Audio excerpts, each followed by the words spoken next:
ਇਹ ਉਸ ਵੇਲੇ ਦੀ ਗੱਲ ਹੈ ਜੀ ਜਦੋਂ ਸੋਹਣੀ ਆਪਣੇ ਮਹੀਂਵਾਲ ਨੂੰ ਮਿਲਣ ਵਾਸਤੇ ਚਨਾਹ ਤੇ ਜਾਂਦੀ ਏ।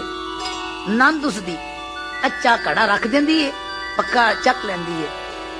ਉੱਥੇ ਜਾ ਕੇ ਸੋਹਣੀ ਕੀ ਆਂਦੀ ਏ, ਉਹਨੂੰ ਘੜਾ ਕੀ ਆਂਦਾ ਹੈ, ਜਿੰਨਾ ਦਿਲਾਂ ਦੇ ਅੰਦਰ ਯਾਰੋ ਮਰਜੀ